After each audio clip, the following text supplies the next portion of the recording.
Hiya too, I hope you're having a really good week. I'm going to read our story today, and because we finished our last one, I'm going to read a shorter story today, and it's called The Bog Baby. There's the front cover. Okay. Long ago, when we were little, me and Chrissy did something bad. We said we were going to Annie's house to play, but we didn't.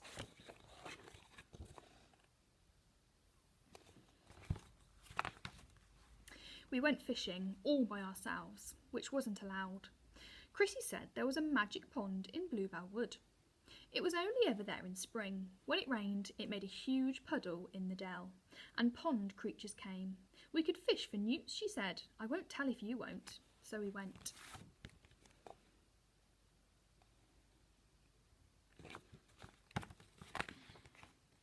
We found the pond. It was squelchy round the edge. The bluebells squeaked under our boots. We fished and fished, but we didn't catch a newt. We caught something much better. We caught a bog baby.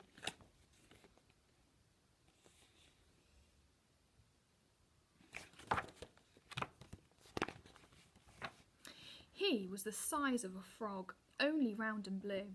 He had boggly eyes and a spiky tail, and I do remember he had ears like a mouse. He came swinging through the flower stalks and jumped into the water. He floated up and down on his back and sucked his toes.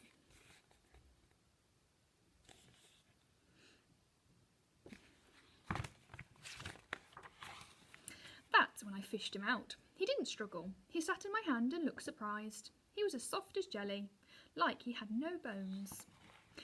When we stroked him, he flapped his wings. They were no bigger than daisy petals. They seemed too small for him to fly.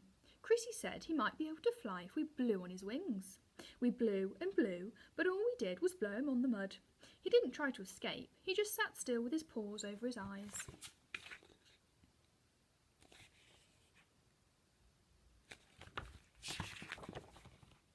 We put him in a jam jar, took him home and hid him in the shed. He was our bog baby. He wasn't meant to be a secret. We wanted to show Mum, but we daren't. If we did, she'd know we didn't go to Annie's.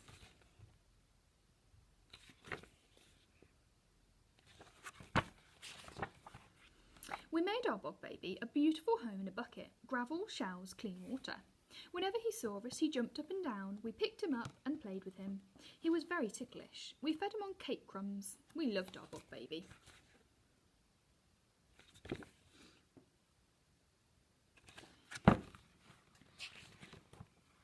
Our friends loved him too. We sneaked him into the school in a margarine tub. When the teacher wasn't looking, he played in the sandpit and the water tray. In the afternoon, he slept in his tub on a piece of damp cotton wool.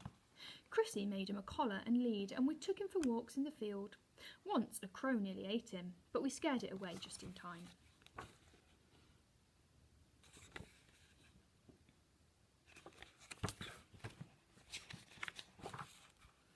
We took great care of our bog baby. At least we tried, but he got sick. He didn't jump up and down anymore. He went pale and his wings drooped. He wouldn't touch his cake crumbs. We gave him all sorts, but he spat them out. We wanted to ask Mum for help, but we daren't because of Annie. But the bog baby got thinner. He wouldn't walk on his lead. He hid under his shell. He wouldn't come out no matter how much we loved him.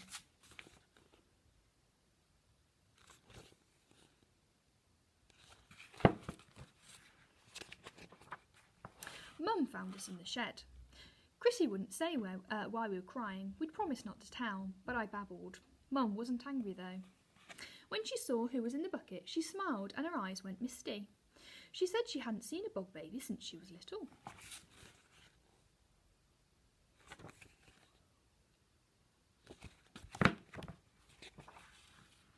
Please make him better, we cried. We love him so much. I know, she said, but the bog baby is a wild thing. He doesn't belong here. He isn't meant to eat cake or walk on a lead or sleep in a tub.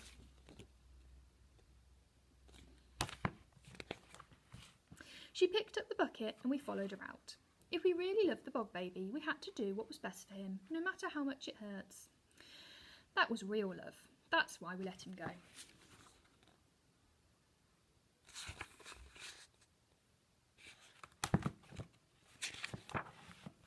Back where he belonged, living in the wood, playing in the pond, sleeping in the damp leaves under the moon.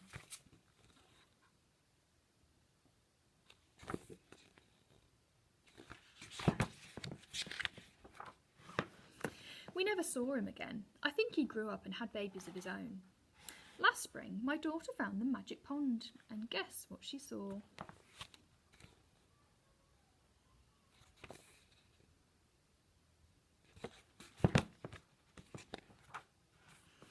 Hundreds of bog babies swinging through the bluebells, catching flies, floating on their backs, sucking their toes.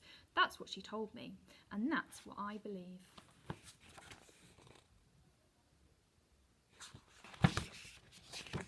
There we go, that's the end of our story.